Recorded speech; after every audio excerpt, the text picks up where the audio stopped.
Party के दरमियान canals मामला हल हो गया। दरियाए सिंध से नहरें निकालने का मंसूबा खत्म करने की मंजूरी। वज़ीर आज़म शहबाज शरीफ की ज़ेरे सदारत मुश्तरका मफादात कौंसिल का इजलास हुआ। वफाकी हुकूमत ने इत्तेफाक़ी राय से नहरों का मंसूबा वापस ले लिया। फैसला किया गया नहरों की तामीर के मसले पर टेक्निकल कमेटी बनाकर आगे का लाहे अमल बनाया जाएगा। 2 मई को मुश्तरका मफादात कौंसिल का होने वाला इजलास हुकूमत सिंध की अपील पर गुज़िश्ता रोज तलब किया गया।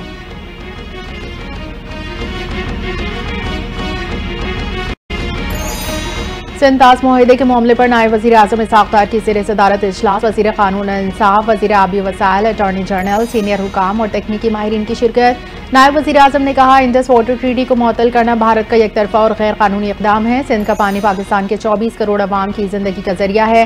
पाकिस्तान अपने हिस्से के पानी के तहफ़्फ़ुज़ के लिए तमाम इक़दाम करेगा।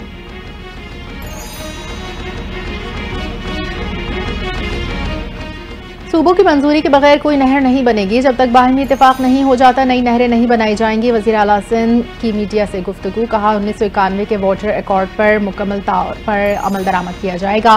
केनाल्स मंसूबे 250 अरब रुपए का था, अभी तक 1 रुपया खर्च नहीं हुआ। केनाल्स का मसला हल हो गया, अब एहतजाज खत्म कर देना चाहिए।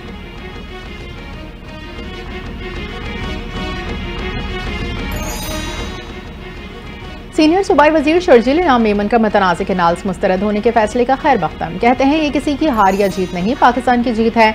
आइन की बालादस्ती, कौमी यकजहती और इंसाफ के उसूलों की फतह है। पीपल्स पार्टी हमेशा वफाक की मजबूती, सूबों के हुकूक और अवामी खुशहाली के लिए कोशा रही। मुश्तरका मफादात कौंसिल के फैसले ने सूबे के आबी हुकूक के तहफ़्फ़ुज़ की जदोजहद को कामयाबी से हमकिनार किया।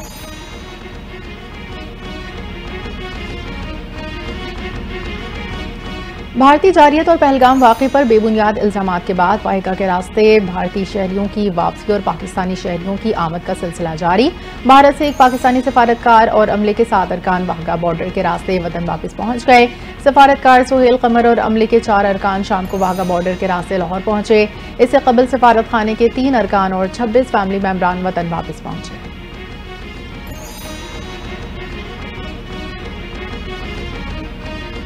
Chairman Peoples Party Bilawal Bhutto की भारत को पहलगाम हमले की गैर जानिबदार इंक्वायरी की पेशकश। गैर मुल्की मीडिया को इंटरव्यू में बोले पाकिस्तानी हुकूमत और अवाम पहलगाम वाक़े की मजम्मत करते हैं।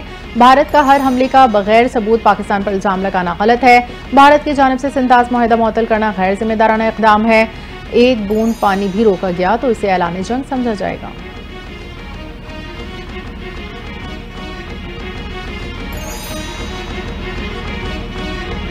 पहलगाम हमले के बाद भारतीय धमकियों के जवाब में हुकूमत और पीटीआई एक पेज पर। पाकिस्तानी तहरीक इंसाफ की सेनेट में भारतीय इक़दामात की मजम्मत, हुकूमत से ऑल पार्टीज कॉन्फ्रेंस बुलाने का मुतालबा। पीटीआई रहनुमा शिबली फराज कहते हैं पाकिस्तान के दिफा के लिए हम एक हैं। हुकूमत ने भारत को होम्योपैथिक पैगाम दिया। मुस्लिम लीग नून के सेनेटर इरफान सिद्दीकी बोले आलमी बरादरी ने भारत के झूठ का साथ नहीं दिया। पहलगाम हमले में लगता है FIR पहले कटी, हमला बाद में हुआ।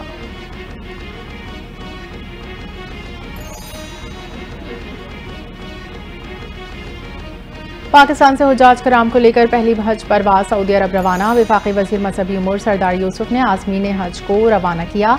सरदार यूसुफ का हज इमिग्रेशन के अमल का जायजा, रोड टू मक्का मंसूबे के तहत किए गए इंतजामात पर तफसीली ब्रीफिंग।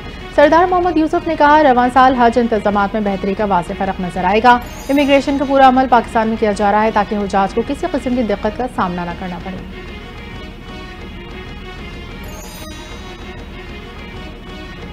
EOBI ने पेंशन में 15% इजाफे का ऐलान कर दिया। वफाकी वजीर ओवरसीज पाकिस्तानी सालिक हुसैन की ज़ेर सदारत इजलास। EOBI के 3 सरमाइयों की कारकर्दगी पर ब्रीफिंग। EOBI ने पेंशन 10,000 से बढ़ाकर 11,500 कर दी।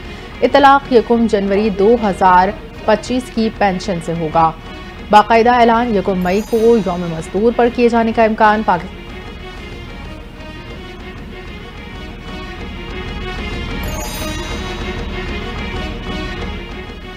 पाकिस्तान और भारत के दरमियान बढ़ती कशीदगी पर तुर्किया का रद्द अमल। तुर्क सदर रजब तैयब उर्दवान की दोनों ममालिक से कशीदगी में कमी की अपील। मीडिया से गुफ्तगू में कहा वज़ीर आज़म शहबाज शरीफ का तुर्किया का दौरा हसास वक्त में हुआ। तुर्किया नए तनाज़ात नहीं चाहता और खित्ते में अमन का ख्वाह है। चाहते हैं कि पाकिस्तान और भारत के दरमियान बढ़ती हुई कशीदगी में जल्द अज जल्द कमी आए, कबल इसके कि सूरत हाल मज़ीद संगीन रुख इख्तियार कर लें।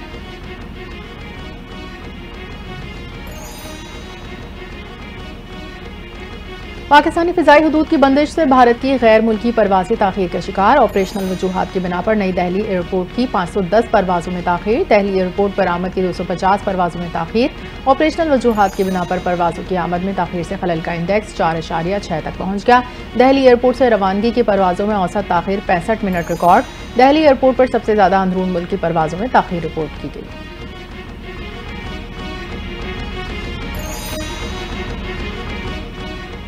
कनाडा में इंतखाबात के इब्तिदाई नताइज में लिबरल पार्टी को बढ़तरी हासिल। कनाडा में एक बार फिर मार्क कार्नी ने लिबरल पार्टी की हुकूमत बनने का इम्कान। लिबरल पार्टी को 162 पर बढ़तरी। कंजर्वेटिव ने 135 नशिस्तें हासिल की।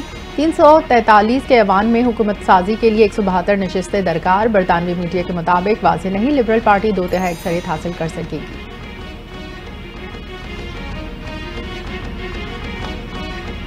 यमन पर हमलों में शामिल अमरीकी तैयारा बरदार जहाज से F-18 तैयारा समंदर में गिर गया। हादसे में एक एहलकार जख्मी। अमरीकी बहरिया के मुताबिक जहाज से F-18 लड़ाका तैयारा समंदर में गिरा। F-18 तैयारे के साथ खींचने वाला ट्रैक्टर भी समंदर में गिरा। तैयारे और ट्रैक्टर के साथ गिरे तमाम अफराद को समंदर से निकाल लिया गया।